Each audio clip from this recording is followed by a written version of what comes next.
Hi, my name is Fred Dragula. I'm a professor of classics here at Ohio University and the director of the Ping Institute for the Humanities, which is producing this series of short videos exploring the humanities and history and literature to stay connected with our colleagues out there on the internet. Today, I'm talking to my colleague, Dr. Brian Schoen, a professor of history here at Ohio University and the chair of the history department, and we're talking about an outbreak of smallpox in the United States in the 18th century. Dr. Schoen, thank you for being with us today.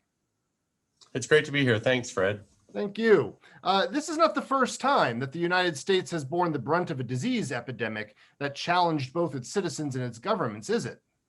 No, in fact, few people may know it, but the country was itself born amidst a smallpox epidemic that took off in 1775 and by the mid 1780s had engulfed much of North America. Smallpox, as people may be aware, is transmitted by a virus, is a deadly killer that was first introduced, we think, by Christopher Columbus on his expeditions into the Western Hemisphere. And it could have mortality rates between 15 and 30%.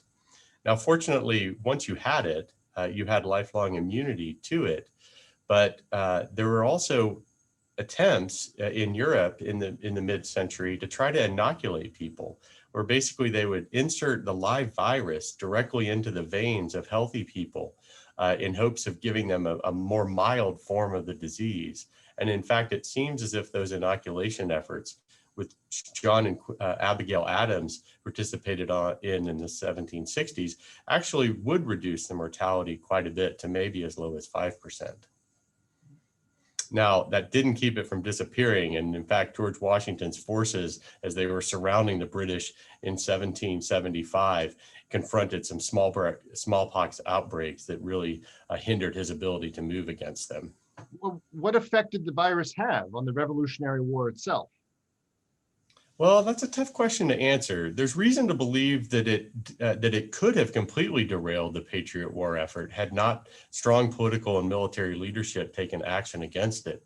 Washington had to quarantine many of his soldiers to keep them from spreading the virus. Another army that was trying to siege Quebec later that year had to limp back to New York, in part because as many as 1/3 of the soldiers were thought to have smallpox as part of the problem. Now, the British soldiers had more natural immunities, and the British government had been more proactive in inoculating many of their soldiers, so they were less adversely affected by it. So, does that mean that the British side was mostly untouched by the smallpox? Actually not, because the British relied on white and black loyalists to fill some of their regiments. Many of the soldiers that were there in the British camps did experience it, especially in the Deep South, where the governor of Virginia, Lord Dunmore, had recruited African-American regiments. It's estimated by the Patriot governor, Thomas Jefferson, that as many as 27 to 30,000 African Americans died of smallpox during the war, and many of those were in British camps. There's even some accusations that British commanders tried to send out some of their smallpox victims into the Continental Army to try to infect them in the latter years of the war. But those strategic attempts didn't end up happening or working, at least, because George Washington had embarked upon what historian Elizabeth Fenn suggests is the first state-sponsored inoculation efforts. And so when we think about Valley Forge and all of the struggles that were taking place in the late 1770s, one of the things that shouldn't be forgotten is that soldiers were being inoculated to try to prevent themselves from being vulnerable to the smallpox that was spreading throughout. Wow. What lessons might we learn today from the 18th century smallpox outbreak? Well, that's a great question.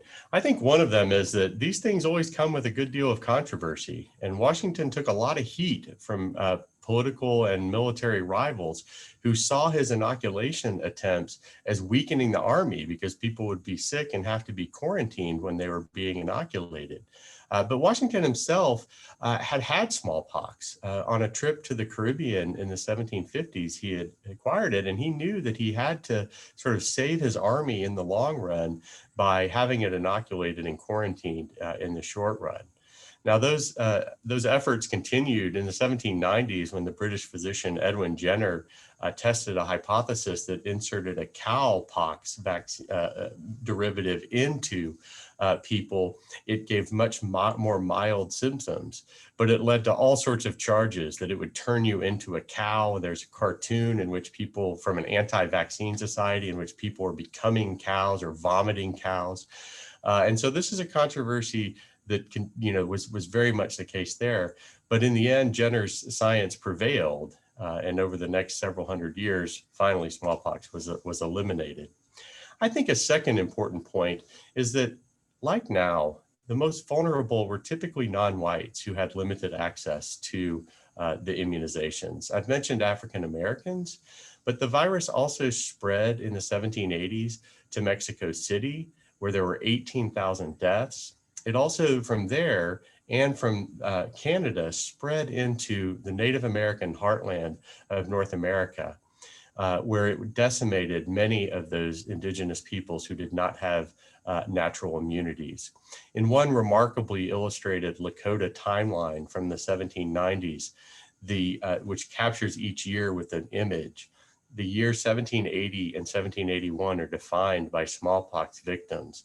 And later, English-speaking travelers who came into those parts of the Northwest and through the plains said there were entire villages that had been vacated due to the smallpox. So this is, some of the same challenges that continue today with COVID. Wow, thank you very much. That's fascinating. I appreciate you taking the time. I hope our viewers have enjoyed this and check out more of our videos. Thank you very much, Dr. Schoen. Thank you. Bye-bye.